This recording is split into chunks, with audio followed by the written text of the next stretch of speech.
I've been helping my friend plan her wedding for months. We bought her dress together, brainstormed over color schemes and decor for her big day. I was so excited. She had told me that she was going to take care of all the bridesmaids' dresses and all I had to do was give her my measurements. Then, at her bachelorette party, she mentions that she's already had a dress fitting with the other bridesmaids. I was a bit flabbergasted they had done this without me and asked if they had a dress in my size, and she cut me off and said, "Oh, I'll get it sorted." Next thing I know, she's not responding to my texts or messages. I kept trying to tell myself she's just busy with wedding plans, but I couldn't help but feel like something was up. Now it's about 2 weeks before the wedding and I still have no bridesmaid's dress to wear. I contacted the maid of honor and asked what was going on, but I didn't get a response from her either. I woke up to a text from the bride this morning that said, "I'm sorry, I feel really bad for saying this, but I can't find a dress in your size. I even tried changing the whole dress style, but nothing I found would fit you. You're too big for all the sizes I could find. I don't think you can be a bridesmaid anymore."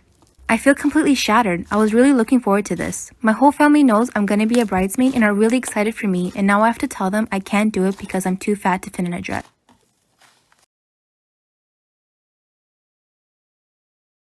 When my grandma passed away, she left each of her grandkids money to put them through college debt-free. But this fund stayed in our parents' names until we turned 18. My sister got pregnant her sophomore year of high school. She was panicking about college. The baby daddy left and she hasn't tried to find him to get child support. All of that stress caused a hard, complicated pregnancy, but both are okay. She graduated this last December with about $2,000 in debt. I figured she used all the money grandma left for her pregnancy and had to take out a loan.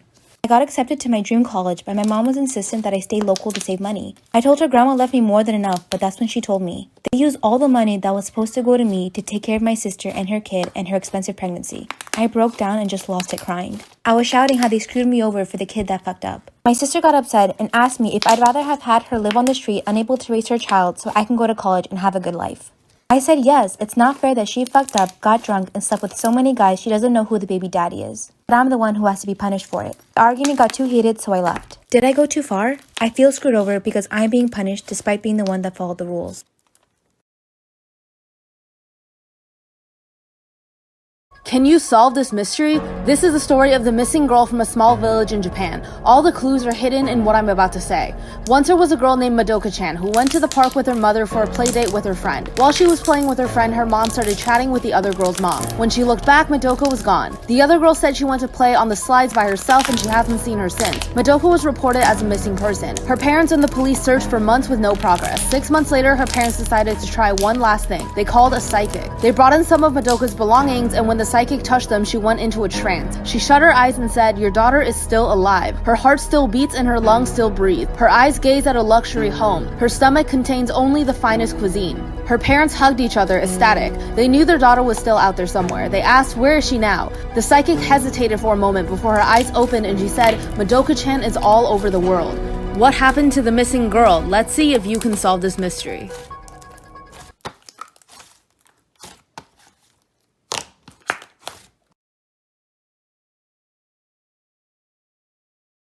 Imagine you found your 50-year-old dad making out with one of your college classmates. Well, here's how that happened to me.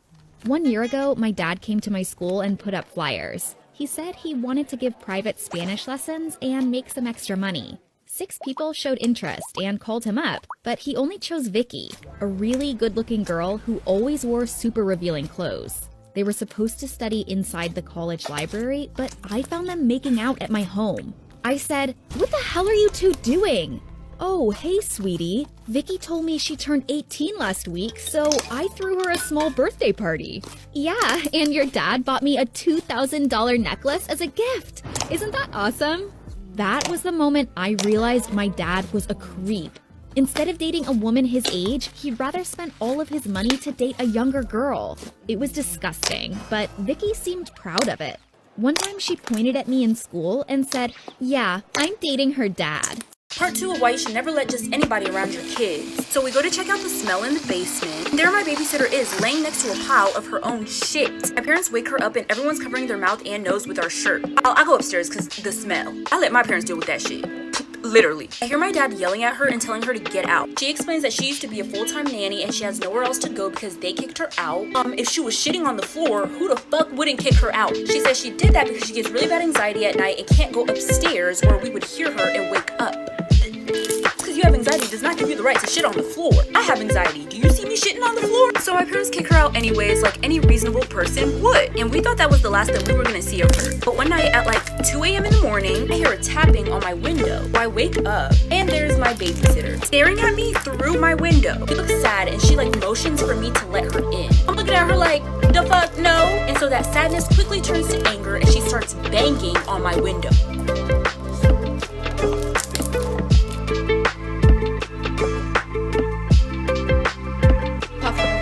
Okay, so around 2 summers ago, me and my sister were just chilling in our room watching YouTube. My dad was in his room watching TV. And me and my sister haven't left our room in like maybe 2 hours. We were about to go to bed. And then my dad just starts calling our name. He's like, Ashley, Kayla, get over here.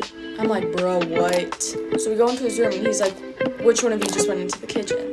And me and my sister look at each other. We're like, none of us went in the kitchen.